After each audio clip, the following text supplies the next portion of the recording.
Programa patrocinado por Betano.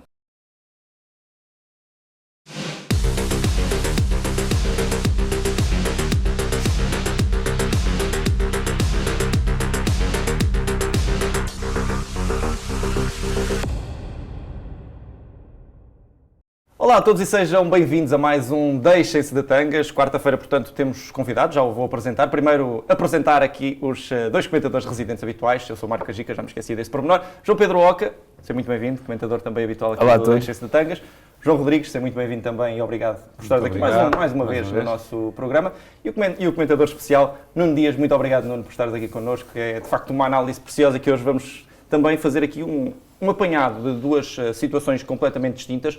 A primeira, vamos falar, obviamente, do jogo que já tínhamos feito à antevisão, o Sporting com o Lessa, neste caso o Lessa com o Sporting, que acabou por ditar essa vitória dos Leões por 4-0. E depois, o nosso tema central deste programa será, no fundo, uma análise de toda esta primeira volta do campeonato. Vamos eleger o melhor jogador ou a melhor equipa, a decepção e, no fundo, vamos estar aqui também a analisar tudo o que tem sido este campeonato português que para já vai a meio, vai no fim da primeira volta. Mas antes disso, vamos então falar sobre Sporting e Lessas, Taça de Portugal. João Pedro Oca, começo por ti. Sobre este jogo que já tínhamos feito a antevisão, seria de pouca história. Eu creio que até nas nossas antevisões não falhámos por muito. Eu acho que eu e tu falamos do resultado, não é? Acho que falamos nos 4-0, efetivamente foi o que aconteceu. Um jogo com pouca história, enfim, o Sporting acaba por se superiorizar. Ia se calhar falar contigo sobre prestações individuais, ou seja, os jogadores que achas que podem ter agarrado a oportunidade com Ruben Amorim e os jogadores que podem aqui ter desperdiçado algo nesta equipa do Sporting. O que é que te parece de forma geral sobre esta partida? Olá a todos, dar um abraço especial também ao Nuno e agradecer a coragem por ter descido ao nosso campeonato de comentário. Enfim, ele que está habituado a outros patamares. Eu não tinha agradecido, mas obviamente não é uma questão de coragem, é um gosto estar aqui com vocês. Acho que todo este debate que, entretanto, com os podcasts foi surgindo, também permite uma maior reflexão, um maior número de opiniões e, como nós sabemos, de futebol todos nós entendemos um pouco e a diversidade de opiniões eu acho que muitas vezes nos leva a chegar a melhores conclusões, desde que seja construtiva, desde que seja civilizada. Eu acho que quanto mais debate e discussão no bom sentido houver, melhor é para o futebol e para o desenvolvimento, digamos assim, também das ideias daqueles que nos ouvem e que estão habitualmente ligados não só aos podcasts, mas a todos os meios de comunicação. Sim, a nossa tem sido civilizada, não é? Já estou arrependido de ter começado se quiseres passar a bola, a nossa tem sido civilizada, não é? Às vezes mandamos umas piadinhas e tal. Mas sim, em relação ao Lessa Sporting, era o que estavas a dizer, é um jogo, não é sem história, porque tem muita história, tem muita mística, é a Taça de Portugal, uma palavra também para o Lessa, porque é uma equipa do quarto escalão do futebol português, é preciso ter isso em conta. Infelizmente não jogou em casa, mas isso, enfim, seria outro assunto para debatermos mais tarde. Estávamos há pouco a falar sobre isso. Há equipas em Espanha que recebem grandes do futebol espanhol, como o Real Madrid com o Barcelona, em estádios completamente, enfim, até com menos condições do que tem o Lessa e do que tem outros estádios em Portugal, mas não foi possível o Lessa receber o Sporting em casa, mas mesmo que recebesse em Lessa, sendo em Paços de Ferreira, seria de facto uma vitória do Sporting, como se verificou. Uma resposta boa da equipa àquela derrota nos Açores era importante. Eu esperava que o Ruben Amorim até alterasse menos daquilo que alterou, fez muitas alterações e também esperava-se que isso pudesse ser diferente, até para a equipa dar uma resposta mais positiva e mais veemente àquela que foi a derrota em Santa Clara, mas acaba por vencer com toda a justiça. Destaque naturalmente para o Tabata, que faz 2 golos e que volta a provar que poderia ter mais oportunidades, mas Ruben Amorim já falou muitas vezes sobre isso. Tabata não joga mais porque Sarabia, Pedro Gonçalves e Paulinho são jogadores de grande qualidade. Daniel Bragança e Ugarte não jogam mais porque Mateus e Palhinha têm muita qualidade e, portanto, assim se justifica que estes jogadores não tenham mais oportunidades. E dar uma palavra também ao Ricardo Gaio, depois da semana difícil que passou, faz uma assistência, um gesto bonito do Tabata quando faz o golo e vai dedicá-lo ao Ricardo Gaio, apontando para ele e para o mérito que teve. E também para a forma como o Ruben Amorim o defendeu. Acho que foi crucificado em demasia ao Ricardo Gaio durante a semana e provou que é um jogador experiente e que soube dar a volta, mas pronto. O Sporting volta mesmo aquilo que tinha acontecido em jogos do campeonato. Na primeira oportunidade praticamente que tem para marcar, marca um golo, acaba depois por ficar ainda mais confortável no jogo. Na primeira parte podia ter feito mais golos. Na segunda há ali um momento em que o Lessa mostra um bocadinho os dentes, em que o Sporting baixa um bocadinho a guarda, mas depois de reta final acaba por confirmar essa vitória, que é absolutamente justa. E agora aquilo que se espera, pelo menos no mundo do futebol, é que o Sporting volte a jogar com o Futebol Clube do Porto agora às duas mãos nas meias finais. Vamos ver como é que vai ser o jogo dos Dragões com o Vizela, mas há de facto grande expectativa para que haja um clássico entre aquelas que estão a ser as duas melhores equipas em Portugal se reencontrarem duplamente nas meias finais. Nuno, continuando aqui nesta toada também de antevisão desta Taça de Portugal, já olhando para o que será o futuro de Sporting e agora, possivelmente, o Futebol Clube do Porto, se passar esse encontro com o Vizela. Primeiro, se concordas aqui com esta ideia do João, são mesmo as duas equipas mais sólidas, mais completas do nosso campeonato. Em relação a esta partida do Sporting com o Lessa, também uma questão. Olhamos para aqui também para algumas nuances. A entrada de Ricardo Jogai, que acabou por deixar boa resposta depois desta semana complicada, até nem era para ser o titular, acabou por ser. Próprio Ugarte já a jogar também numa posição número 8 muitas vezes durante o jogo, se é a posição mais indicada para o Ugarte. Enfim, gostava também de uma análise mais genérica a este 11 do Sporting e estas apostas de Ruben Amorim, o próprio Fedal que regressou. Há aqui jogadores com os quais Ruben Amorim se calhar não contava de uma certa forma, mas que com estes jogos podem de facto ganhar aqui algum peso no plantel. Olha, eu concordo com a análise genérica que fez o João Pedro Oca. Acho que estava até a grande figura, 2 golos, uma assistência, depois acaba por haver um quarto golo, mas já no período final do jogo. Portanto, Tabata destacou-se por isso, até porque nos últimos jogos não tinha sido feliz, tinha sido expulso. Portanto, entretanto, com Covid, regressa em grande. Acho que se afirma como uma boa alternativa. Não me parece ser um jogador claramente titular, mas é daqueles suplentes que nós podemos considerar titulares também. E essa é a grande riqueza dos plantéis, dos grandes, que têm sempre mais do que 11 jogadores prontos a ser titulares. Depois, eu acho que o destino esteve do lado de Esgaio, porque eu acho que Esgaio merecia fazer este jogo. A razão pela qual Porro saiu, suspeitou-se que seria por lesão, creio que foi por causa de uma questão pessoal e familiar, que não foi explicado na altura, mas acabou por concorrer... Sim, foi o falecimento do avô... Sim, da avó, creio eu. Da avó, sim. Acabou por concorrer para essa justiça divina, eu diria, porque de facto eu acho que o que se fez a Ricardo Esgaio depois do jogo nos Açores é quase criminoso. Nenhum jogador merece ser tão escrutinado da forma como Ricardo Esgaio foi, porque todos os jogadores, todos nós temos um dia mau e não devemos ser julgados por um dia mau quando temos todo um conjunto de valências que Ricardo Esgaio já provou que tinha. Relativamente a outras apostas, deixa-me salientar aqui o regresso também de Ruben Vinagre. Vamos ver se a partir de agora, nesta segunda parte do campeonato, consegue justificar a expectativa que o Sporting criou quando o chamou para o plantel.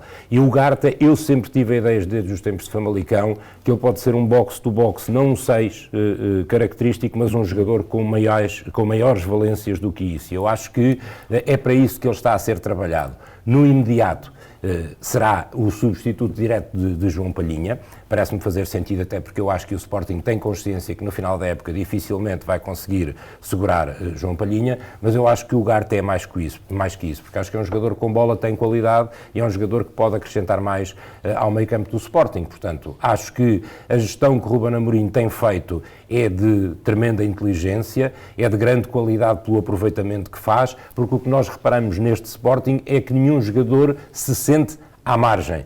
E isso é importante para tu manteres um balneário forte, um balneário unido e um balneário que acredite e que esteja todo ao lado do treinador. Portanto, acho que a esse nível Ruben Amorim tem gerido bem a situação e há jogadores que aos poucos vão começar a emergir, como alguns que já emergiram.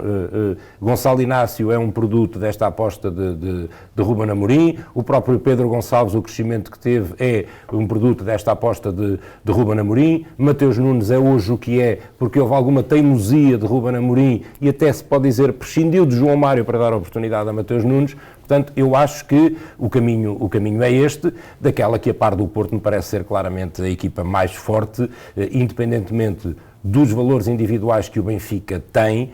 Eu acho que até este momento Porto e Sporting são claramente as duas equipas mais do campeonato.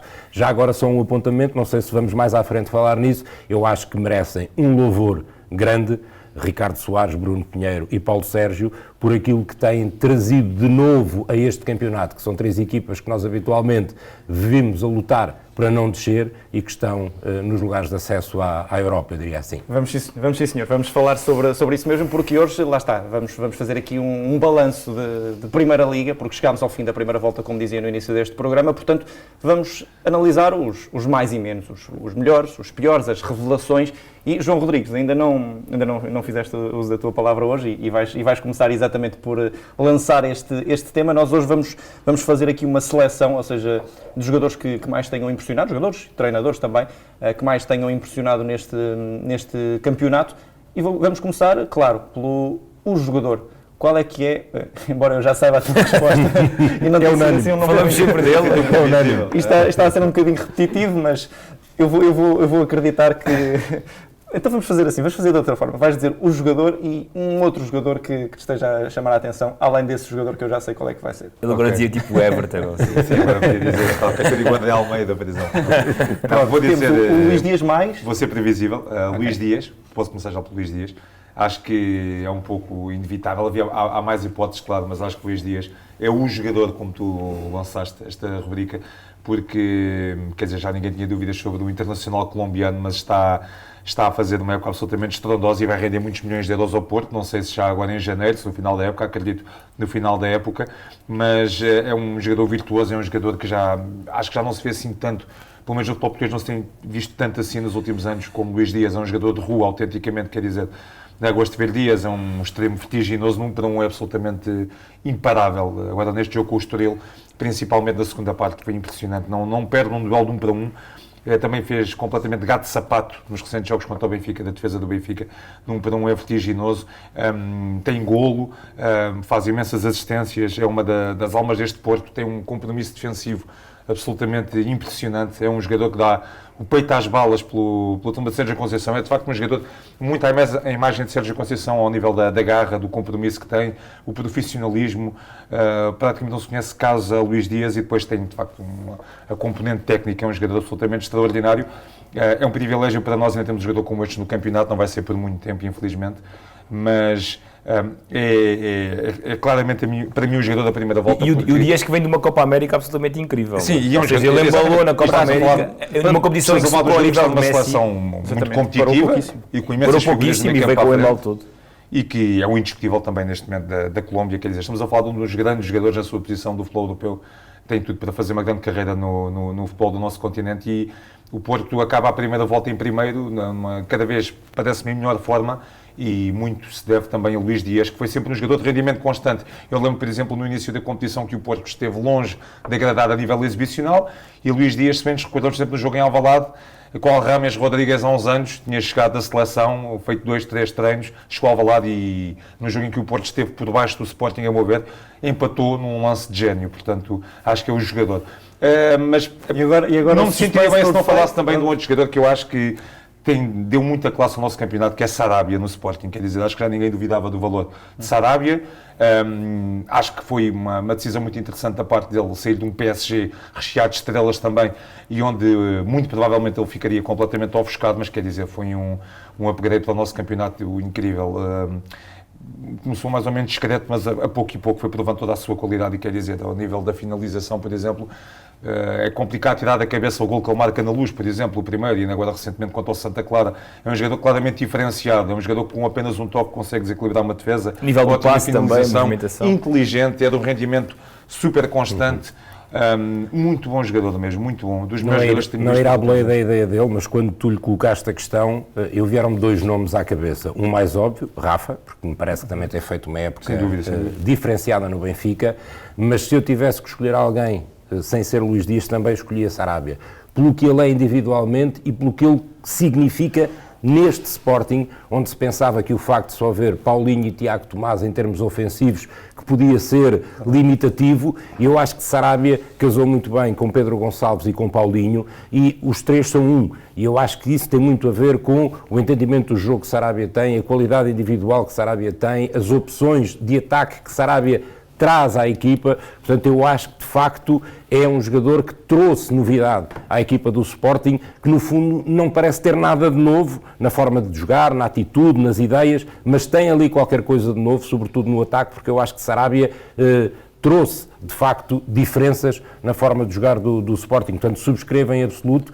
que, sem ser Luís Dias e não sendo previsível, escolhendo Rafa, que também parece estar a fazer uma época diferenciada, acho que Sarabia marca, de facto, aqui uma diferença substancial naquilo que é a qualidade um bocadinho mais no terreno, acho que o próprio Mateus Nunes também tem sido mais do que uma... Mas Mateus Nunes é a confirmação, de alguém que precisava de espaço só para jogar mais. Sarabia era um bocadinho uma novidade.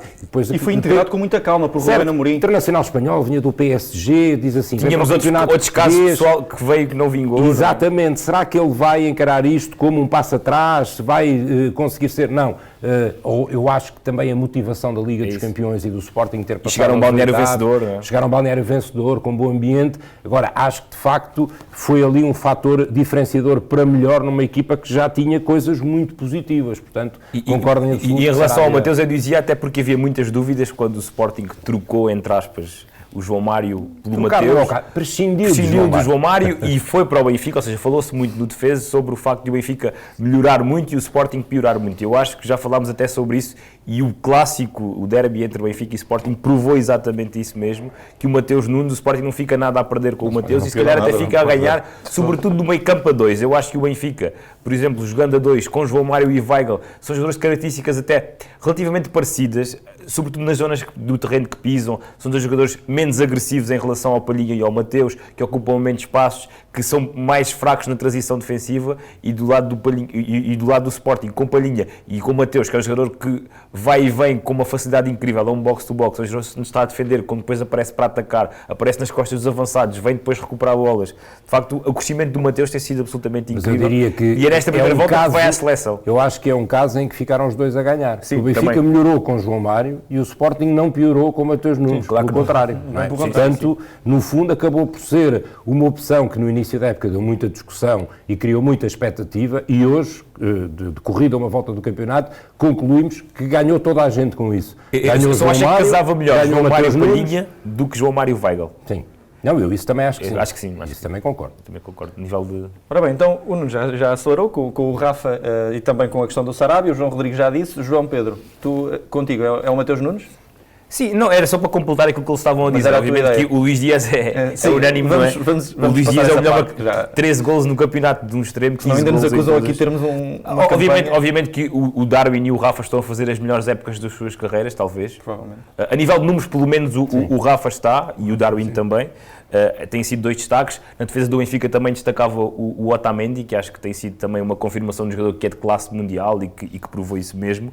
Mas do lado do Porto, eu também gostava de destacar o Uribe, que é o esteio daquela equipa no meio campo, e já passando... a sua confirmação. É incrível. O Uribe é um jogador invisível de quem o Sérgio Conceição não prescinde e percebe-se porque é que não prescinde do Uribe. E falando de revelações, vou dar duas no Futebol Clube do Porto, depois estendo a conversa para vocês.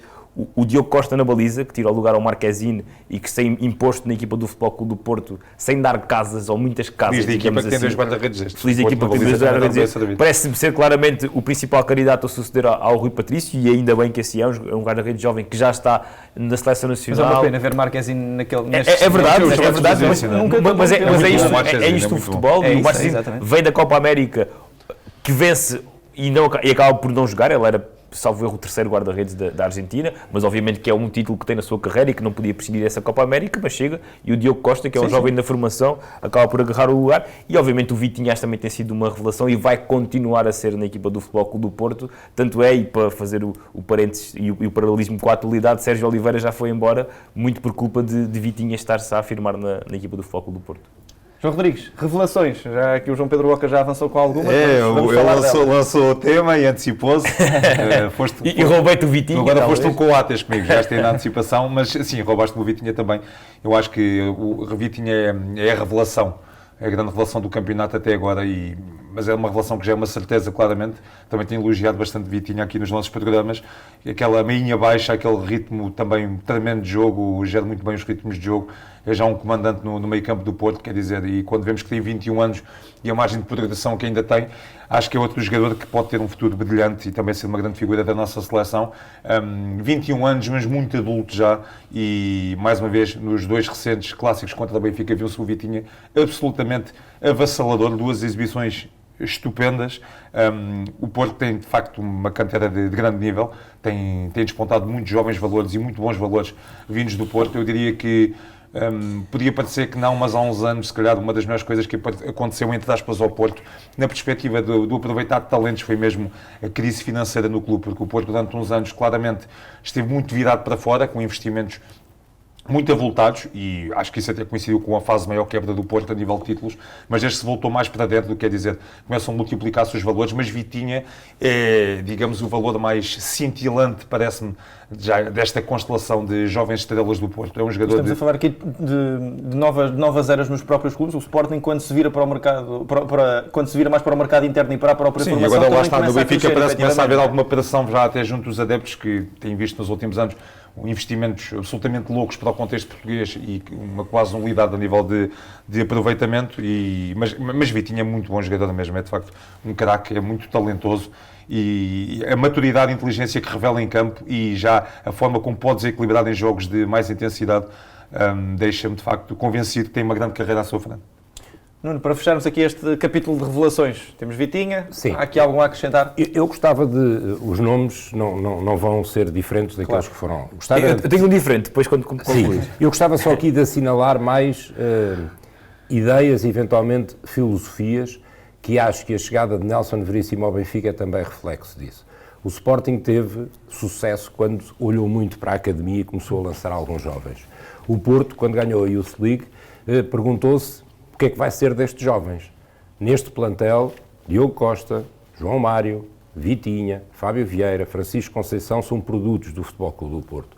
Eu não sei se esta viragem do Benfica, para já momentânea, porque é até a final da época, e apostar em Nelson Veríssimo, não será uma forma de fazer Tomás Araújo, Paulo Bernardo, Gonçalo Ramos aparecerem também na equipa principal. Eu acho que começa a haver uma consciencialização dos fortes investimentos, nem sempre tem retorno em termos de títulos e de êxitos. O Benfica, das últimas 2 épocas, vou incluir esta para já, portanto são 130 milhões investidos e para já nada está perdido, nada está ganho a meio da época, mas eventualmente com o que se gastou o ano passado, pandemia à parte, e este ano, pensava-se eventualmente que o Benfica ia estar numa situação muito mais confortável.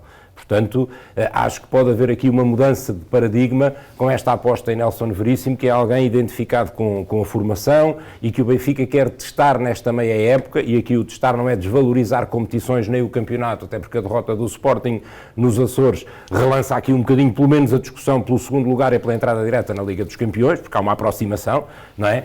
Mas em termos de nomes, eu não vejo de facto ninguém de muito diferente daquilo que nós aqui falámos. Há a expectativa para mim de perceber com Nelson Veríssimo precisamente, e só para completar, o que é que vai ser este Paulo Bernardo e o que é que vai ser este Gonçalo Ramos na segunda época, ou na segunda parte da época do Benfica. Portanto, das confirmações já falámos, da expectativa que vem da primeira volta do campeonato e que pode eventualmente ter alguma projeção na segunda, tenho de facto alguma curiosidade de perceber de que forma é que Paulo Bernardo pode ir sendo mais utilizado e se estas 2 titularidades de Gonçalo Ramos são uma aposta efetiva para a segunda parte do campeonato por parte de Nelson Veríssimo. Deixa-me só concluir em relação à revelação. Para mim, a revelação do campeonato é o Fran Navarro, o avançado do Gil Vicente. Revelação no sentido, na verdadeira acessão da palavra, não é? Que é um jogador completamente desconhecido, que chega ao campeonato português e que faz 11 golos, marcou mais 2 agora frente ao Vitória, e é também o reflexo de uma grande época do Gil Vicente, como o Nuno já tinha feito referência.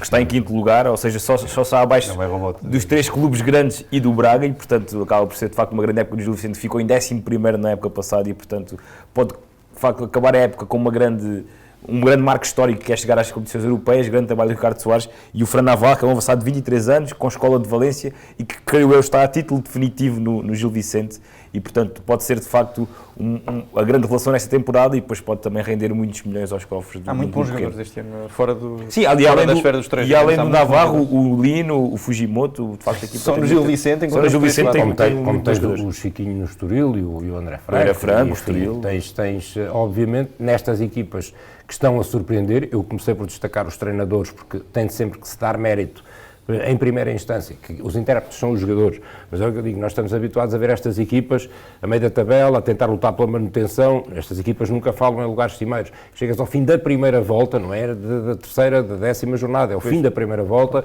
e tens Gil Vicente em quinto, Estoril em sexto e Portimonense em sétimo. Quer queiras, quer não deixa de ser obviamente um feito assinalável de treinadores que Paulo Sérgio já está há algum tempo no Portimonense, Bruno Pinheiro também já começa a ganhar, esteve para sair para o Besiktas e acabou por ficar no Estoril, Ricardo Soares também já está há algum tempo, enfim, é esta solidez que é importante dar e esta confiança aos treinadores, se calhar às vezes dá mesmo resultado. Temos clubes que já vão para o terceiro treinador, outros que não sabem muito bem para onde é que se vão de virar, que rumo é que vão de seguir, portanto estão aqui provas de que a confiança nos treinadores também é depois refletida muitas vezes naquilo que é a classificação e a época das equipas. João Pedro Oca, já estamos aqui em contra-relógio para variar e portanto vou-te pedir muita rapidez também de raciocínio para me dares a tua revelação em termos de treinador, já falámos aqui de algumas, e a tua decepção, em que podes incorporar, seja um jogador, seja uma equipa, seja um treinador, portanto, de forma muito sucinta, responde-me a estas duas questões. Sim, vou armar novamente em Coates e antecipar-me a eles todos e falar da decepção. Acho que é Jorge Jesus, acho que isso é unânime, não é? Acho que todos esperávamos que o Benfica este ano, já no ano passado, tivesse feito muito mais do que fez e este ano então, depois da forma como começou, depois do desempenho muito bom que teve na Liga dos Campeões, numa fase muito precoce da prova, em que ultrapassou sem problema o Spartak de Moscovo, em que ultrapassou com muito mérito o PSV, em que chega a ganhar ao Barcelona 3-0 em casa, em que, enfim, galvaniza-se de uma forma incrível e depois, não nenhum ápice, porque o desgaste já vinha da época anterior. E o desgaste vem também de uma época que começa com a prisão de um presidente, a mudança de um presidente, os diretores que começam a mostrar que não estão com o treinador, o balneário que começa de facto a fartar-se um bocadinho, aqui entre aspas, do próprio treinador e dos métodos de Jorge Jesus. E os adeptos, que muitos deles também nunca aceitaram o regresso de Jorge Jesus, eu acho que o casamento foi ficando cada vez mais degradado e depois com os maus resultados tudo isso vem ao de cima. O Benfica perde jogos nucleares esta época que fazem com que essa saída do Jorge Jesus se precipite e, portanto, eu acho que é a grande desilusão o facto de o Benfica, de Jorge Jesus, não ter conseguido fazer aquilo que se esperava e vamos ver o que é que fará o Benfica de Nelson de Veríssimo. Em relação à revelação, eu acho que, eu posso ser repetitivo, mas acho que sim, o Gil Vicente tem sido a grande revelação, o Ricardo Soares, a equipa joga bem, marca golos, tem um jogo positivo, tem uns adeptos que estão cada vez mais com a equipa, é um clube organizado, com os ordenados em dia e que merece de facto ser feliz, pelo menos uma época do ponto de vista de Europa talvez, e que não seja sempre aflito a lutar pela manutenção. Isso não aconteceu no ano passado, mas tem sido sempre um clube que ora desce, ora sobe, ora desce, ora sobe. Eu acho que se pode cada vez mais consolidar e este ano tem um plantel muito positivo para isso. João Rodrigues, do teu lado. Acho que, portanto, Algaria, vou ser rápido porque convides muito ali com o João Pedro Oca. Acho que a decepção é claramente o Benfica, mas neste caso vou personificar em Jorge Jesus, porque depois da época totalmente falhada, na época passada, foi de facto um rotundo falhanço. Se repararmos para os números do Benfica no campeonato, não podemos dizer que são números dramáticos, mas como o João disse, o Benfica perdeu jogos nucleares e da forma que perdeu. Acho que é muito isso que marca esta temporada do Benfica. Na hora H no campeonato, quer dizer, perdeu de forma rotunda, neste caso em casa contra o Sporting, no primeiro jogo frente ao Futebol Clube do Porto. As semanas muito problemáticas que antecederam a saída de Jorge Jesus. Claramente nunca foi uma relação perfeita com os adeptos, neste regresso não foi sempre um pouco mal amado, mas volto a reforçar, Jorge Jesus também geriu, principalmente quando chegou ao Benfica, geriu mal em termos comunicacionais o seu regresso ao clube, me colocou a fasquia muito, muito alta e não se viu nada condizente com aquilo que Jorge Jesus prometeu, portanto eu acho que foi claramente um flop, foi um grande flop e sai pela porta pequena do Benfica e E lá está, acho que acima de tudo, mesmo em relação ao futebol português, ao futebol europeu, acho que foi um passo muito atrás de Jorge Jesus, acho que foi um momento marcante para a sua carreira, acho claramente que vai ter que passar, talvez pelo Brasil, o próximo passo na carreira de Jorge Jesus, porque acho que pode deixar marcas, esta passagem pelo Benfica correu muito mal. Só uma notazinha rápida em relação ao Pepa, um dos treinadores da moda, digamos assim, e de facto o Vitória, a última imagem é que fica, e o Vitória não está claramente a atravessar uma boa fase, não venceu os seus últimos 3 jogos, é uma equipa que tem desiludido, é uma equipa que também já foi eliminada da Taça de Portugal no jogo em que esteve muito mal frente ao Moreirense. A relação dos adeptos com a equipa está a ficar também já um pouco complicada, sabe-se a exigência dos adeptos vitorianos. Ainda agora, em Barcelos, frente ao Gil Vicente, voltou a haver problemas, digamos assim. O Vitória vive problemas financeiros também, mas acho que se pedia mais mesmo assim ao Vitória Pepa. Mas atenção, não estou minimamente a tentar criticar duramente Pepa, acho que é claramente um treinador com qualidade e acho que tem condições para dar a volta por cima. Veremos se há paciência dos dirigentes, esperemos que haja. Em relação à revelação, para mim, Ricardo Soares, havia mais hipóteses, Paulo Sérgio, Bruno Pinheiro, mas lá está como... Ainda está na Taça de Portugal também, com hipóteses. Exatamente. Mas como a última imagem é que fica também, acho que o Gil Vicente está a atravessar uma excelente fase, nos últimos 8 jogos ganhou 5 para o campeonato, algumas goleadas, é uma equipa que joga muito bem e que promete fazer a vida bem dura aos grandes na segunda volta. É de facto um clube organizado e Ricardo Soares é um treinador discreto, é um treinador com qualidade, é um treinador competente e meteu aqui a máquina muito bem oleada, com bons jogadores e é claramente uma das agradáveis surpresas. Para finalizar, Nuno.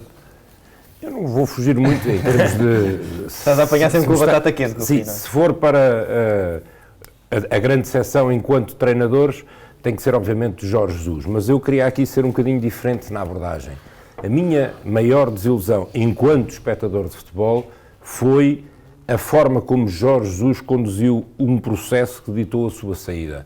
Sempre fui muito crítico e sempre disse que, neste caso, numa circunstância tão delicada como aquela que levou à saída de Jorge Jesus, há muitos culpados. Para mim, o principal culpado sempre foi Jorge Jesus. Foi Jorge Jesus que se colocou e que colocou o Benfica no caminho da sua própria saída. Porque, desde conferências de imprensa em que sempre deixou a porta aberta e a mala feita, até àquilo que aconteceu nas vésperas do jogo com o Futebol Clube do Porto, a pedido do próprio treinador, não vou aqui discutir se está certo ou se está errado a direção ter permitido.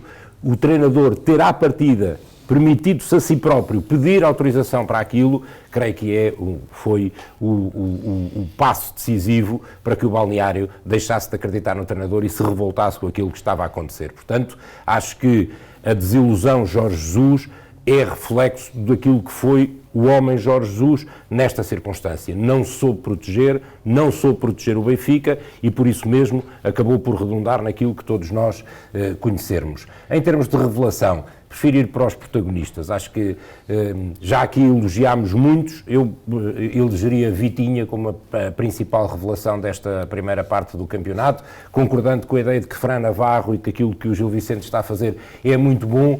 O que eu acho é que Vitinha personifica aquilo que nós queremos do jogador jovem português. Alguém que sabe que é difícil o caminho até à equipa principal, mas que desde o dia em que põe o pé na equipa principal demonstra ser um homem de barba rija. Portanto, acho que está ali... Foi a Inglaterra ganhar mais experiência, não é? Sim, acho que está ali um belíssimo exemplo. O Wolverhampton já deve ter torcido a orelha de não ter exercido a opção de compra, mais ainda com um treinador português, que está aqui um bom exemplo de tal paciência e de tempo que é preciso dar. O início de Bruno Lage no Wolverhampton não foi nada bom, mas deram-lhe tempo e deram-lhe oportunidade e hoje as bancadas já cantam o nome do treinador. Portanto, se calhar Vitinha se tem ficado com um treinador português numa montra como a Premier League, se calhar era isto. E a porta da seleção aberta porque para o Vitinha? o ADN, não percebi, desculpa. A porta da seleção aberta Eu para o acho que vai Vitinha? estar sempre aberto, um jogador que tem este histórico nas seleções jovens, com o protagonismo que tem, vai ser difícil, porque nós sabemos que é muito competitivo. Mas talvez Agora, já em março não descartava. Era uma mais coisa. cedo, já em março. Vitinha Até tem... porque o Sérgio Oliveira está em tem- fase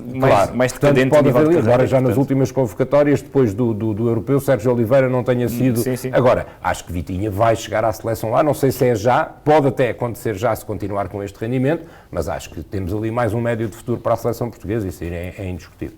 Nuno, antes de fecharmos aqui e irmos para a zona de apostas, temos o nosso desafio para aqui para o João Rodrigues. Isto vai aqui, é sempre um momento mais engraçado do nosso programa. Eu acho que vocês não deviam chamar desafio, porque alguém que tem tudo na memória não é desafio nenhum.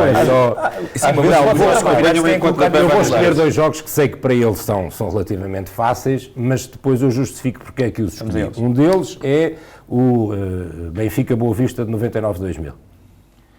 O Benfica Boa Vista de 99-2000 no Luz ficou 1-1 no campeonato. Ficou. Marcadores, para o Benfica marcou o João Pinto. Sim. Para o Boa Vista, acho que marcou o Wellington. E esse jogo foi em que altura do ano? Como é que estava o tempo? Acho que o jogo foi em outubro de 99, por aí. 24 de outubro de 99. Não, escolhi o Benfica. E no Benfica, Boa acho que Vista. o Tar foi expulso no Benfica, acho. Quem? O Tar, acho que foi expulso no Eu Benfica. vou já ver aqui. Tenho essa ideia. Foi sim, senhor. Foi aos 73 minutos. Jorge Coroado, olha. Também posso confirmar. Não, eu escolhi este porque foi o ano em que o Sporting voltou a ser campeão, mas fui escolher o jogo de um rival, porque eu assisti a este jogo no Estádio da Luz, lembrava-me Também vi no estádio.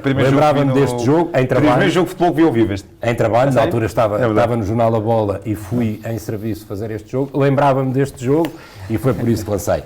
O outro também tem apenas um simbolismo por ser da época em que é o Sporting Porto de 2003-2004. Ficou 1-1 para o campeonato.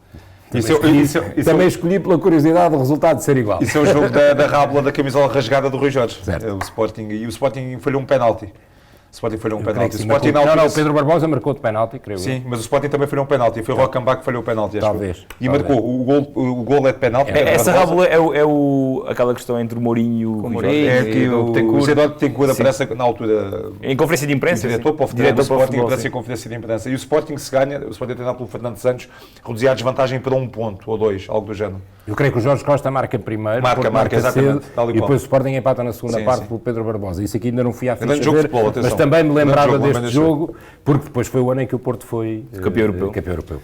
Com o teu José Mourinho. Exatamente. E voltamos então... E elogiámos José Mourinho num programa, atenção. Claro, até parece mentira. Viagem ao passado com o João Rodrigues a passar com distinção neste desafio, e nós vamos para a última rubrica do programa, para a Zona de Apostas Betano. Zona de Apostas Betano. Ora, chegamos à Zona de Apostas Betano e temos um jogaço de supertaça, meia-final, Barcelona-Real Madrid. Vamos, futebol internacional também precisamos, João Rodrigues, não é? E quero saber de tua justiça, o teu prognóstico para este encontro. Um El Clássico, pode não ter já Messi nem Cristiano Ronaldo, mas a verdade é que é um dos jogos mais apaixonantes do futebol mundial a nível de clubes. Tem este lado exótico de jogar na Arábia Saudita, também em Espanha.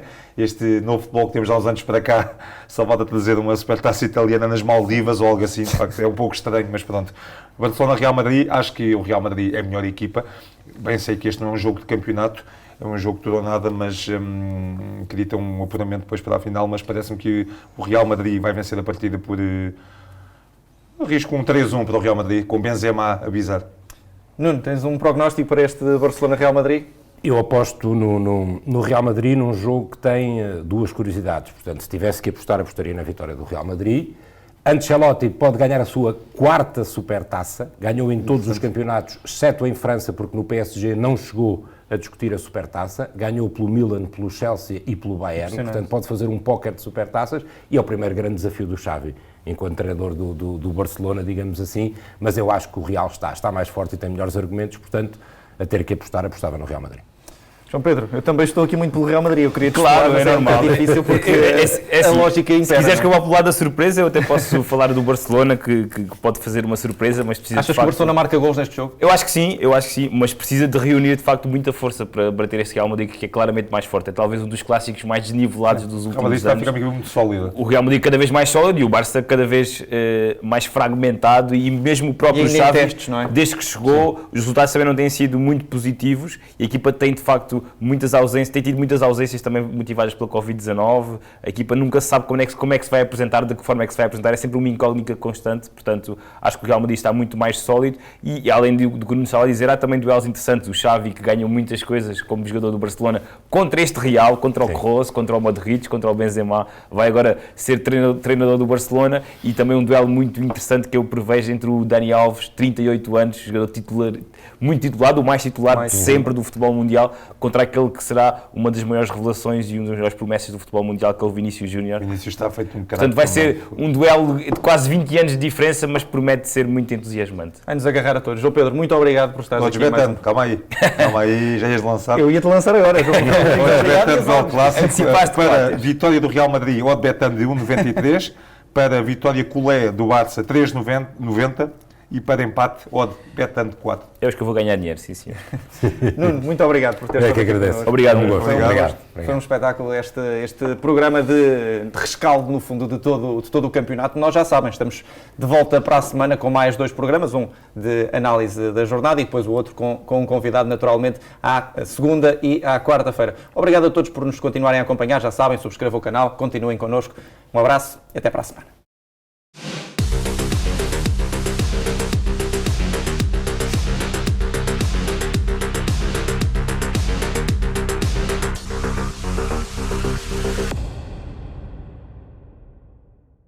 Programa patrocinado por Betano.